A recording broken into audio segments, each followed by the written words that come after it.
Hi everyone, so this video is going to be on some beginners F2L tricks that touch on some cases that can be harder to do intuitively, but with some efficient algorithms it can become very easy, so I'm going to get straight into it. Okay, so the first case right here is this one. Now this can be kind of a pain to do intuitively since these colors match. You can't just bring the corner up, because that'll give you a checkerboard pattern, but what you can do instead is you can do a double sledgehammer. So the first one gets those in place, and the second one plugs it in. So if you didn't want to do a double sledgehammer, and you had all your edges oriented, then you could just do sledgehammer, and then insert normally, just for the EO. Okay, the second case is this right here, where the corner's facing towards you, and these two colors are the same. Now this can be a pain to solve intuitively, but if you have this back slot open, you can do this.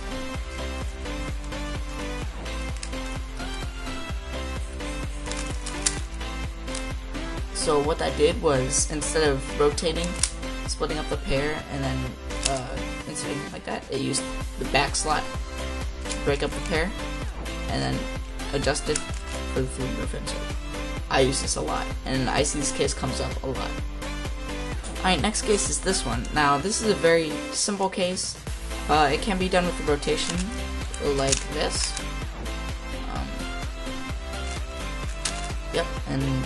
But if you didn't want to do the rotation, then what you could do instead is you could do a sledgehammer like that, and then you have this case that sets you up for this case, which can be done using our new moves only. So that's another efficient algorithm for that case. Alright, next case is this one. This is where the corner's facing you in the top, edge is in place, and the checkerboard pattern. Now, I come across this a lot. I do. And it's a real pain. But I figured out an algorithm that is pretty simple, so this is what it is.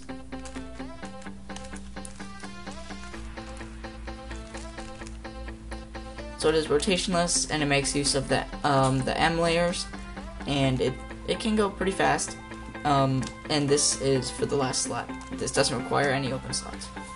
Alright, next case is this one, which is horrible. This is the worst case you could probably get, especially on the last slot. But if it just so happens that it's not the last slot and you have the back slot empty, or any slot empty, what you can do is you can move the empty slot over and then just apply a flipping algorithm to the edge and then move your corner back. So it uses like a keyhole method. So you can do that for anyone. So if this slot back here is empty, then you can move it over like the keyhole, flip the edge, and then fix the bottom. So it's better to tackle this case in the first 3 pairs than in the last one, because if you do in the last one, then you're going to have to apply a harder and harder algorithm up to 16 moves at the max. Alright, next case is this one right here, where the corner's over here and the edge is here, and these two colors do not match. So this works if this slot here is empty, so this is what you can do.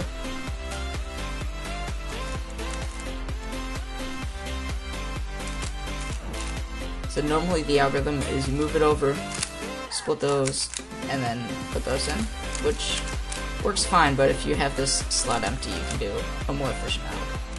Alright, next case is this one where the corners facing up, and these two colors are the same.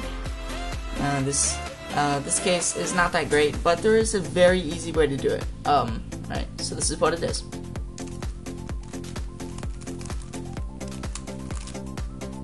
So that algorithm had one of the OLLs in it, the P orientation.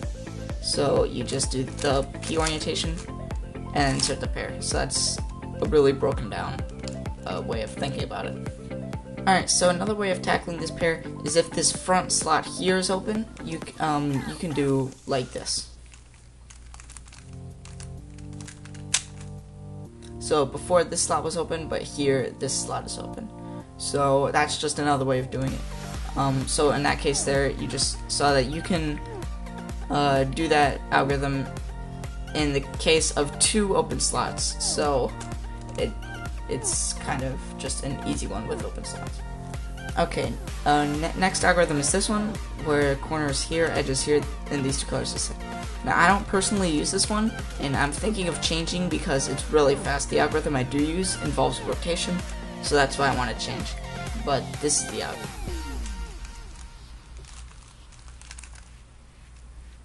Really fast. Again. Yep, really, really fast. So I'm going to be changing to that in the near future.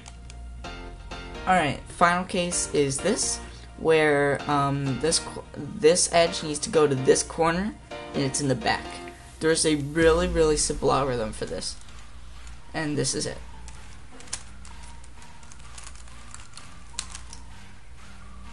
So, again, broken down, what you did there is you took out this pair, then took out this block, and then just put the edge where it needed to be, and then put everything back. Now you can do it on this side too. You can do it where the edge is here, so like this. You can just do it from the back, and etc., etc., with all the different angles.